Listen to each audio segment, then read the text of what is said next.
this woman, oh, she's difficult.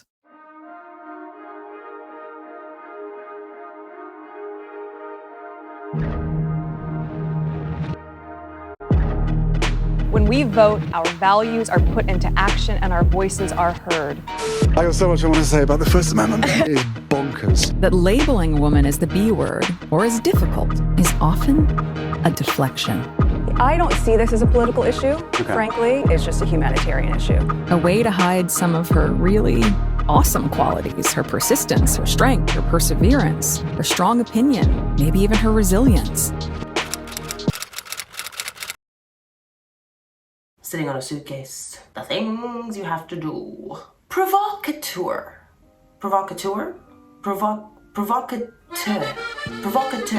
Provocateur. Provocateur. A person who deliberately behaves controversially in order to provoke argument or other strong reactions. And when I looked this up in the photo dictionary, this photo came up.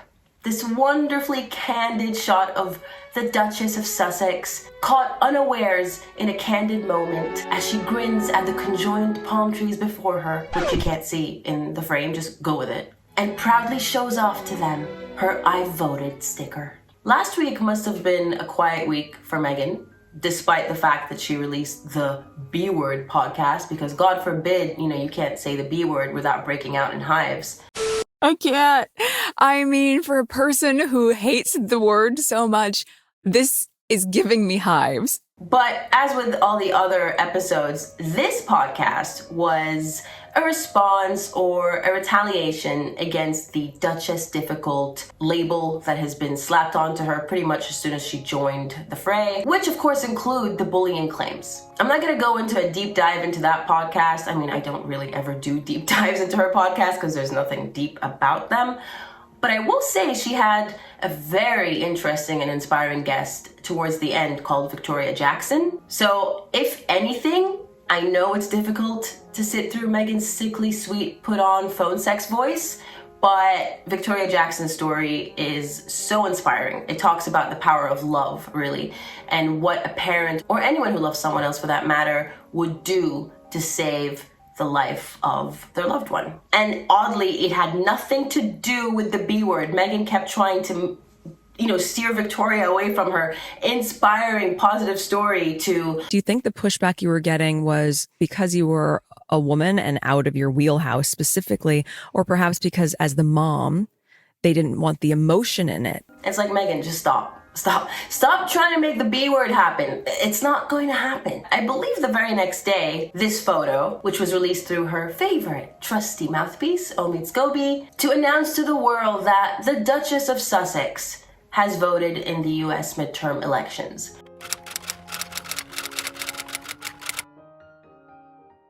I did a bit of snooping around on the internet to see what the media's reaction was to this, and as predicted, while some of her favorite American publications like Town and Country, I believe it's called, People, Vogue, etc., were praising the Duchess for voting, complete with sticker and all, while other publications were saying, there she goes again, Duchess difficult, flouting royal protocol. Now, many people who don't know much about Meghan Markle or even the royal family and their protocols may be thinking that this is much ado about nothing. And they would be right if it was the only, I suppose, minor transgression, if you could even call it that she committed, because she is a private US citizen. She could have been a private UK citizen, but apparently that UK citizenship test was too difficult for our brainy, nerdy Duchess. That citizenship exam is so hard. I was studying for it, and I remember going, oh my goodness, I would ask my husband, did you know this? Did you know this? And people went, oh, I had no idea. And I can say that because I passed the Australian citizenship test as a teenager. So if English is your first language and you do a little bit of study into history and culture of the country that you are becoming a citizen of, you'll be just fine. There are millions in Australia and the UK whose first language isn't even English, and they manage to do just fine. But this is the same woman who complained about having to memorize the national anthem. The horror of it all. Royal protocol in the UK dictates that it would be unconstitutional for the monarch to vote, And members of the royal family, amongst refraining from engaging in other political activities, they also do not vote. And Prince Harry confirms this in 2020, saying that he's never voted in his life. And of course, Meghan sees that as such a tragedy. This election, I'm not going to be able to vote here in the US. But many of you may not know that I haven't been able to vote in the UK my entire life. I do want to make it clear that it's not illegal, but protocol is protocol. And we all know how Meghan Markle loves flouting royal protocol any chance she gets. And hence the title of this video, the Provocateur. Wait, I'm still saying that wrong. Provocateur. Provocateur. No, I'm gonna listen to it again. Provocateur. Provocateur. Agent Provocateur, darling. Darling! The interesting thing is, it's not simply a photo of her voting announcing to the world that, oh, I voted, why don't you go ahead and do the same? She's actually directing people to her Archwell website. Now, what's all over that Archwell website? The Duke and Duchess of Sussex. So here you have a situation where it's not just a private US citizen who is voting and who happened to share a snap. You know, celebrities do it all the time, no one bats an eyelid. But this is a woman who identifies herself as, who trades under this title, a British royal title, and who is now directing American citizens to this website. So the Duke and Duchess of Sussex from England are encouraging US citizens to vote. No one would be having any issues with Meghan voting if she were a private citizen, voting as Meghan Markle, and I don't know, directing people to the TIG, where she trades as a private individual under that brand name. And also, check this irony. While we're on the topic of her trading under, you know, her royal title, check out this thank you note that she sent a woman who participated in the Archetypes podcast. She sent her a thank you note on her personal stationery with her royal cipher. The very royal cipher that the horrific, racist, misogynist, old-fashioned royal family custom made for her right before her wedding. From very early on, and of course hindsight is 2020, I don't think any of us would have picked up on this at the time, and quite frankly, I was a young university student who didn't care much about the royal family when the engagement was announced, so I wouldn't even have noticed. But as early as that announcement in November of 2017, Meghan flouted royal protocol by doing something that could be seen as petty and benign, not wearing pantyhose. So she violated a clothing protocol. Now, it's understandable for some people to say, what's the big deal? And again, I would be the same as you. I'd be scratching my head going, oh yeah, okay, she's brand new. You know, give her a break. Which really doesn't fly either, because you would have thought Harry or someone would have briefed her on these things, because, you know, Catherine wore pantyhose on her engagement announcement. And as minor as it seems, as someone from the military, I can tell you that we have very similar strict protocols, or for us they're rules really, they're not really protocols, that extend to the color of our hair, where we can have tattoos, the piercings, you know, on our body, the hairstyles that we can wear, the nail polish that we can wear, the list goes on. And we have to strictly abide by these protocols or rules. So it's no longer about you as an individual when you join an institution as ancient and as great as a monarchy, or in my case, the military. Personally, I had 7 piercings in my right ear as a teenager, and that was around the time I joined the army, right after law school, and I had to close them up. Well, basically I had to remove all my piercings, and they closed up naturally. I couldn't say, I'm gonna shake things up. You guys are old-fashioned here. I'm gonna show you the Meghan way. Wait, sorry, did I say Meghan? I'm gonna show you the modern way. Because that's her whole spiel. I'm gonna modernize the monarchy. Okay. But that was simply a taste, that engagement announcement, because we quickly learned that it wasn't just a naive 36-year-old who didn't have any experience in the media, who was shy and retiring and a fish out of water. No, it quickly became clear that while she tried to play by the rules before the wedding, and even immediately right after, she couldn't even continue that facade for long enough.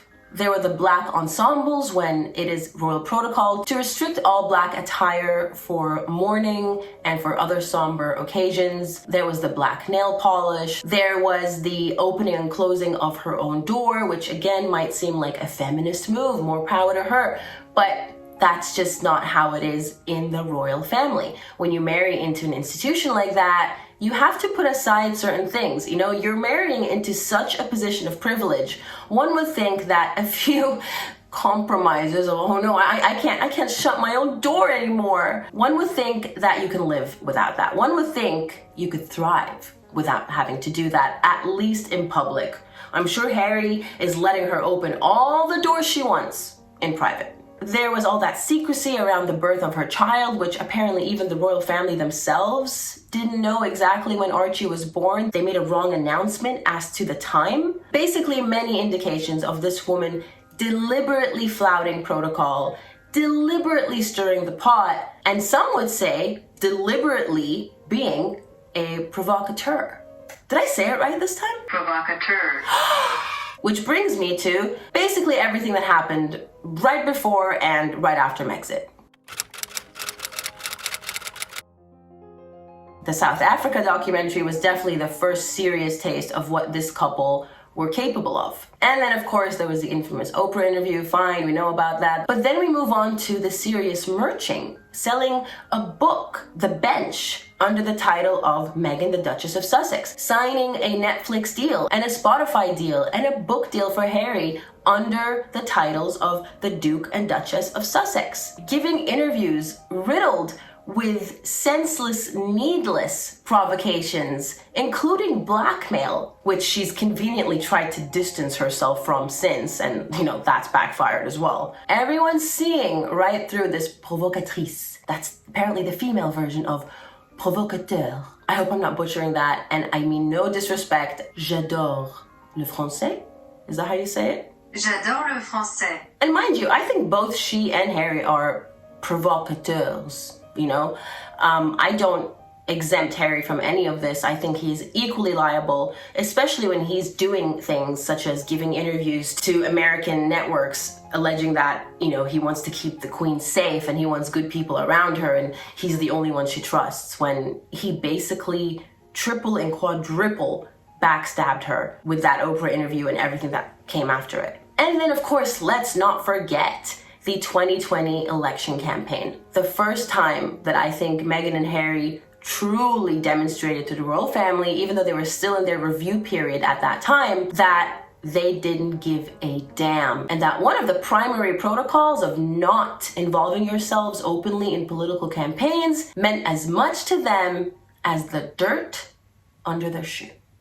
Now, we're just 6 weeks out from Election Day, and today is National Voter Registration Day. Every 4 years, we are told the same thing, that this is the most important election of our lifetime. And if you're still not convinced about Meghan and Harry being provocateurs, let's have a look at the New York Times Deal Book Summit interview that she gave with Melody Hobson, whom she had on her podcast last week, and where she was asked about her political interferences.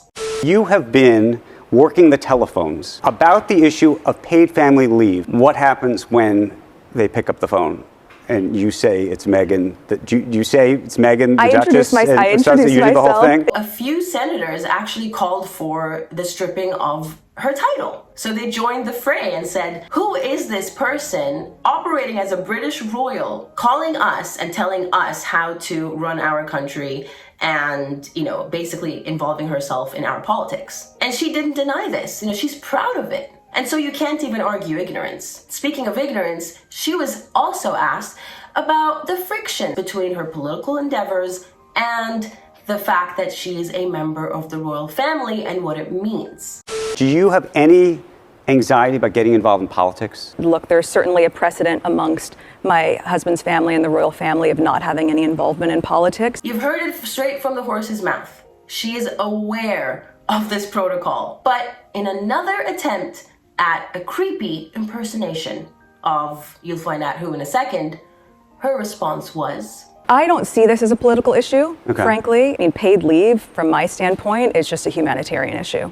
Gee, I wonder where I heard that one before. I saw it merely as a distraction because I'm not a political figure. I am a humanitarian figure. And by the way, this reminds me of another protocol that she admitted to being aware of, being the protocol that dictates the great-grandchildren of a monarch do not automatically inherit a title. It's the grandchildren of the monarch if the monarch wishes to bestow it upon them. At the time, as the Queen, may she rest in peace, was still alive, Meghan's children were not entitled to a title.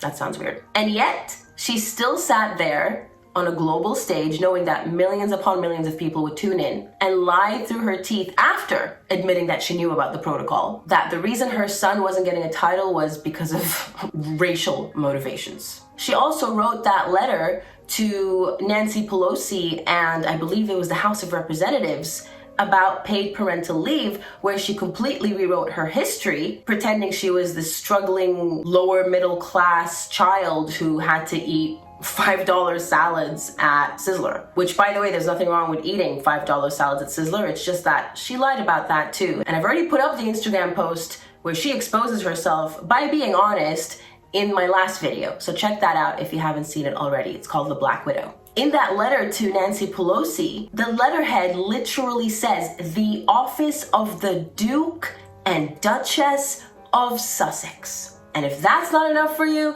she signs off as Meghan, the Duchess of Sussex. A made-up title, by the way, because she's actually Meghan, Duchess of Sussex. There's no the. So yeah, lots of provocation going on. I mean, it seems to be a sport to her type. I've unfortunately had to deal with people, oh man, like her in real life, and they really do seem to get off on provoking others and eliciting strong reactions, particularly negative ones. Because I think for Meghan, especially with the release of this photo, which nobody asked for, no one cares about, and honestly the only reason I thought to talk about it was because of the royal protocol that it apparently flouts, I think she's realizing that her podcast is very quickly falling down the ranks. It's losing relevance. It is nowhere near the top rankings that it enjoyed at the beginning. And I think that the only reason it was at the top to begin with was because of morbid curiosity. Everyone tuned in to see, well, what's this about? Or maybe people were giving her a chance. And then, quite honestly, it's an incredibly boring victimhood fest. It could be, and I'm not saying this is the case, but it's the instinct I get, that she released it to provoke a reaction, which she successfully did. To make it very clear, because I know there will be people who either don't listen, don't want to listen, they only watch the first couple of seconds of a video, or they jump straight to the comment section and you just know they didn't watch anything because they say things that you've literally addressed in your own video. I wouldn't be calling her a provocateur, or I wouldn't be accusing her of provoking negative or strong reactions from the media, the public, and the royal family if she were doing this the right way, which is in her capacity as a private American citizen. In fact, she can do whatever she pleases as a private American citizen as long as she's not harming others, which means she can't do anything. So maybe Meghan should just stay at home. Now, with everything she does that has a political edge, or even, when she viciously attacks the royal family completely unprovoked and with no basis whatsoever, calls for stripping the titles renew. And it's happening right now again. And there's the provocation element. They get off on provoking others, and it's almost to the point where they want to see how far they can push it. After that Oprah interview, I don't know what else they could have done to really, really test the limits and to see how the royal family is going to react. Granted, at the time, the Queen was alive, and now it's King Charles, and he may behave in a very different manner, namely stripping them of their titles. But at this point, I just don't see that happening. It's actually a very involved process, apparently. Parliament has to actually implement that decision. It's not just up to the king. And the fact that it hasn't happened yet, after everything they've done and after showing no signs of stopping, I seriously doubt that the king's gonna have one look at this photo of her looking like a toddler who was very good at her dentist appointment and decide, you know what, I've had enough. Off with their titles. But that's just my opinion. You can let me know what yours is in the comment section below. But as always, I do ask of you to keep it civil. Thank you so much for tuning in. I hope you enjoyed this video. If you did and you haven't joined the Plutonian family, please do hit that subscribe button. We would love to have you. And do hit that thumbs up button as well if you liked the video. And if you'd like to contribute to our tip jar, the Patreon link is in the description box below. Or you can alternatively hit the join button next to the subscribe button. That's it. I'm signing off. Take care, everyone, and I'll catch you in the next video. Bye-bye.